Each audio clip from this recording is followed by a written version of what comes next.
अगर सब कुछ माया है तो फिर जीने का मतलब क्या है?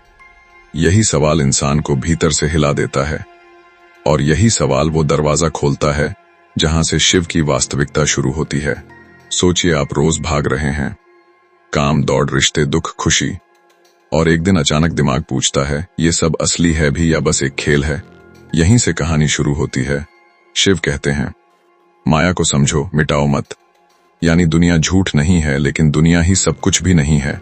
असली समस्या दुनिया में नहीं, हमारी पकड़ में है।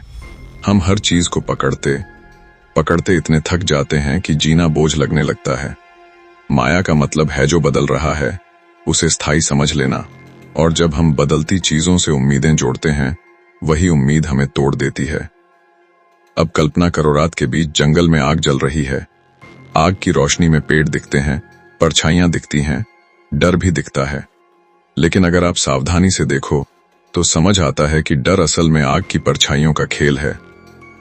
जीवन की माया भी उसी परछाई की तरह हैडर पैदा करती है, लेकिन असल में उसका कोई वजूद नहीं। और शिव सिखाते हैं, परछाई से डरना नहीं, उसे पहचानना। फिर सवाल उठता है, अगर ये सब खेल है तो खेल क्यों खेलें? क्योंकि खेल आपको तोड़ने के लिए नहीं, जगाने के लिए है। क्योंकि जब आप समझ जाते हैं कि जीत हार स्थायी नहीं है, दुख सुख स्थायी नहीं है, मिलना बिछड़ना स्थायी नहीं है, तब आप पहली बार सच में जीना शुरू करते हैं। शिव का संदेश है, जीवन को पकड़ने की कोशिश मत करो, उसे अनुभव करो।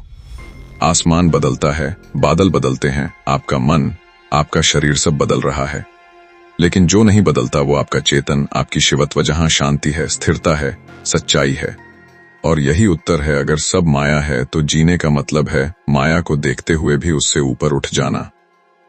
जीवन का मतलब है हर अनुभव को खुली आंखों से देखना, बिना डर के, बिना पकड़ के। शिव की असली प्रेरणा यही है, माया को समझकर जीने वाला व्यक्ति दुखी नहीं होता, बल्कि गहराई से जागृत होता है। जो समझ जाता है कि सब बदल रहा है, वही हर पल को खूबसूरत बनाकर जीता है। तो अगली बार जब मन पूछे मतलब क्या है, तो याद रखना, मतलब मिलने में नहीं, खोने में नहीं, बल्कि इस बात में है कि तुम हर पल को जागकर, देखकर, जानकर जी रहे हो। यही है शिव का मार्ग, यही है जीवन का अर्थ, और यही है माया के पीछे छिपी असली रियलिटी।